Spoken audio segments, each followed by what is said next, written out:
സങ്കീർത്തനം 98. ഒരു സങ്കീർത്തനം. യഹോവയ്ക്ക് ഒരു പുതിയ പാട്ട് പാടുവീൻ. അവൻ അത്ഭുതങ്ങളെ പ്രവർത്തിച്ചിരിക്കുന്നു.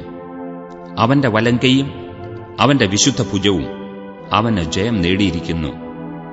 യഹോവ തന്റെ രക്ഷയെ അറിയിച്ചും ജാതികൾ കാൺകെ തന്റെ നീതിയെ വെളിപ്പെടുത്തിയുമിരിക്കുന്നു. അവൻ ഇസ്രായേൽ ഗൃഹത്തിന് തന്റെ ദയയും വിശ്വസ്തതയും ഓർത്തിരിക്കുന്നു. ഭൂമിയുടെ അറുതികളൊക്കെയും നമ്മുടെ ദൈവത്തിന്റെ രക്ഷ കണ്ടിരിക്കുന്നു. സകല ഭൂവാസികളുമായുള്ളവരെ യഹോവയ്ക്ക് ആർപ്പിടുവീൻ. പൊട്ടിഘോഷിച്ച് കീർത്തനം ചെയ്യുവീൻ.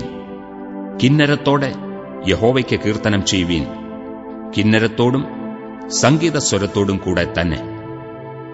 കാഹളങ്ങളോടും തൂര്യനാദത്തോടും കൂടെ രാജാവായ യഹോവയുടെ സന്നിധിയിൽ ഘോഷിപ്പീൻ. സമുദ്രവും അതിന്റെ നിറവും ഭൂതലവും അതിൽ വസിക്കുന്നവരും മുഴങ്ങട്ടെ. പ്രവാഹങ്ങൾ കൈകൊട്ടട്ടെ. പർവ്വതങ്ങൾ ഒരുപോലെ യഹോവയുടെ മുമ്പാകെ ഉല്ലസിച്ച് ഘോഷിക്കട്ടെ. അവൻ ഭൂമിയെ വിധിപ്പാൻ വരുന്നു. ഭൂലോകത്തെ നീതിയോടും ജാതികളെ നേരോടും കൂടെ വിധിക്കും.